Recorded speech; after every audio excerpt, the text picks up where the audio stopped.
इस वक्त एक बहुत बड़ी खबर आ रही है चीनी साइबर अटैक पर। यह खबर है, खबर यह आ रही है कि चीन कर सकता है भारत पर साइबर अटैक। आपको बता दें, ncov2019.gov.in ईमेल से हो सकता है हमला।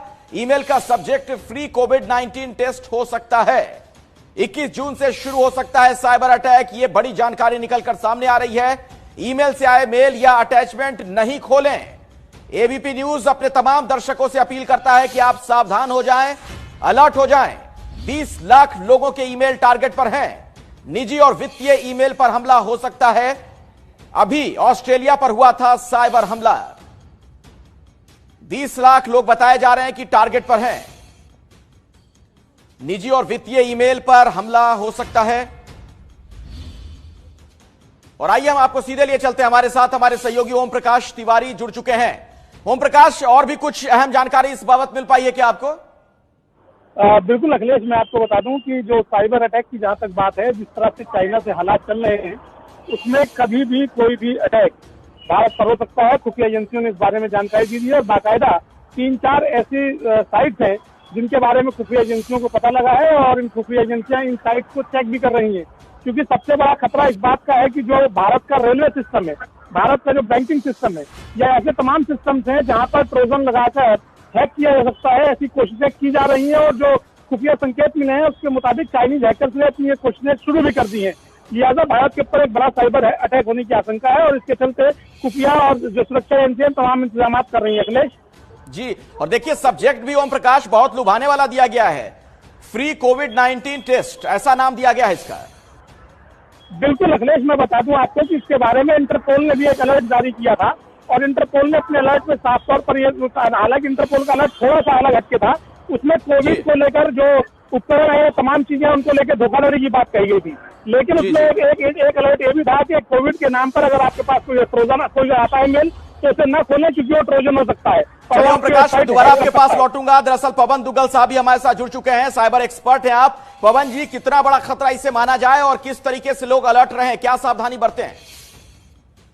देखिए, आज जो फिशिंग है बहुत बड़ा खतरा के रूप में उभर के आई है और मुझे लगता है कि इसको हम अंडर एस्टिमेट ना करें तो अच्छा है। पिछले 3 महीनों में हमने देख लिया है भारतवर्ष में ये फिशिंग बहुत ज्यादा टारगेट की जा रही है।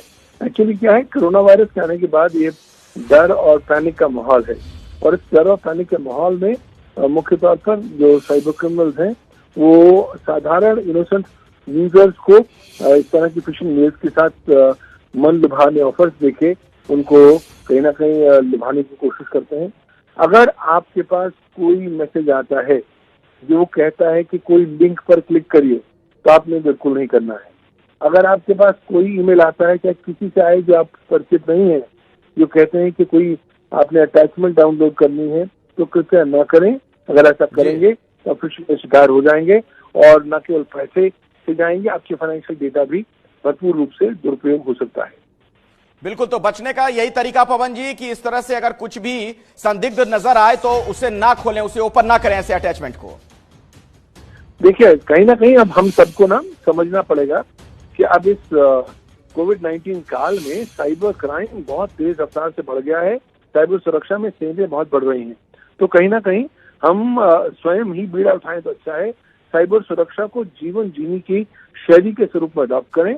रोजमर्रा की तरह अपने जीवन में अपने मोबाइल फोन पे स्पष्ट तौर पर अच्छा एंटीवायरस रखें, अच्छा फायरवॉल रखें, अपने डेटा को सुरक्षित रख सकें तो रखें। और दूसरी बात, उसका बैकअप जरूर ले लें।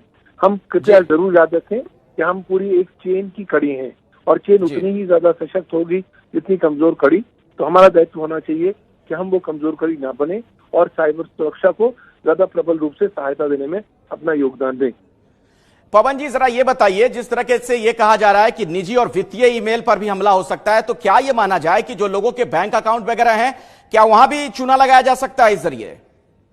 पूरी तरीके से पर्पस ही होता है कि आपके बैंक अकाउंट डिटेल्स, आपके credit card details, debit card details को आपसे चुराया जाए और फिर उसका दुरुपयोग किया जाए। देखिए, अधिकांश तौर पर आज जब डर का माहौल है, आपको कोई मेल आती है कि केंद्रीय सरकार ने कुछ नया दिशा निर्देश दिया है, तो आप तुरंत उस लिंक को क्लिक करेंगे। आपको हो सकता है शायद अपने बैंक की वेबसाइट पे आपको ले जाया जाए, लेकिन आपने जो चीज देखनी है उस पर विश्वास नहीं करना, पुनः से कोलैबोरेशन करनी है, इंडिपेंडेंट शोध से इंटरनेट पे देखना है, यूआरएल पर ध्यान रूप से देखना है कि क्या ये आपके बैंक का ही यूआरएल है या नहीं। बहुत ही महत्वपूर्ण बात आप पवन जी बता रहे हैं, आप हमारे साथ जुड़े रहे हैं। मैं चाहूंगा कि एक बार फिर से हमारे दर्शकों को बताइएगा कि क्या क्या सावधानी बरतें। लेकिन जो ये खबर आई है, क्या है पूरा मामला, दर्शकों को जरा विस्तार से हम बताते हैं। इससे जुड़ी जो बड़ी बातें उस पर नजर डालिए, खतरा क्यों बहुत बड़ा है। भारत पर साइबर हमले की तैयारी है, कल से भारत पर साइबर अटैक हो सकता है, यह जानकारी निकलकर सामने आ रही है। देखिए, ncov2019.gov.in ईमेल से हमला हो सकता है, ऐसे में आप बिल्कुल अलर्ट हो जाएं। फ्री कोविड-19 टेस्ट ये सब्जेक्ट है, इसके जरिए लोगों को लुभाने का एक तरीके से प्रयास किया जाएगा। 21 जून से शुरू हो सकता है साइबर अटैक, यह भी जानकारी सामने आ चुकी है। तो ये कुछ अहम जानकारियां, और ये समझ लें आप अच्छे तरीके से कि ईमेल से जो मेल आएंगे आपके पास, उसके साथ अगर कोई अटैचमेंट हो तो आप उसे ना खोलें, तभी आप बच पाएंगे। अगर आपने अटैचमेंट को खोलने की गलती की तो आपको नुकसान हो सकता है। और बताया यह जा रहा है कि करीब 20 लाख लोग टारगेट पर हैं, यानी 20 लाख ऐसे लोग हैं जिन्हें निशाने पर लिया जा सकता है साइबर अटैक में। निजी और वित्तीय जानकारी जुटाई जा सकती है। अभी ऑस्ट्रेलिया पर साइबर हमला हुआ था और अगला निशाना भारत हो सकता है, इस तरीके के संकेत मिल रहे हैं, इस तरह की जानकारी मिल रही है। तो बहुत ही चौंकाने वाली यह खबर है, और ऐसे में जरूरी है कि हमारे तमाम दर्शक जो इस वक्त एबीपी न्यूज देख रहे हैं वो सावधान हो जाएं, अलर्ट हो जाएं। और ऑस्ट्रेलिया पर पहले हमला हुआ था, साइबर अटैक हुआ था, कल ऑस्ट्रेलिया पर हुआ था, और ऐसे में जाहिर तौर पर चिंताएं बहुत बढ़ गई हैं। भारत पर अब खतरा है, लेकिन अगर आप समझदारी का परिचय देंगे तो आप इस साइबर अटैक को टाल सकते हैं। पवन दुग्गल हमारे साथ बने हुए हैं, साइबर एक्सपर्ट। पवन जी, जरा छोटे में क्या हमारे दर्शकों को आप बता पाएंगे कि क्या क्या सावधानी बरतें, किस तरीके से अलर्ट रहें लोग? कुछ चीजों का आप पालन जरूर करें। पहली बात कि अगर कहीं से भी आपको कोई ईमेल आती है जो आपको कोई लिंक बताती है, तो आपने गांठ मान लेना है कि किसी लिंक पर क्लिक नहीं करना।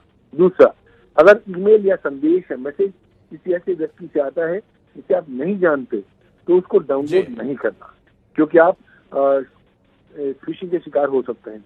तीसरी बात, बिल्कुल, तो ऐसे में अलर्ट रह के ही हम इस साइबर अटैक को टाल सकते हैं। बहुत बहुत शुक्रिया पवन दुग्गल जी आपका।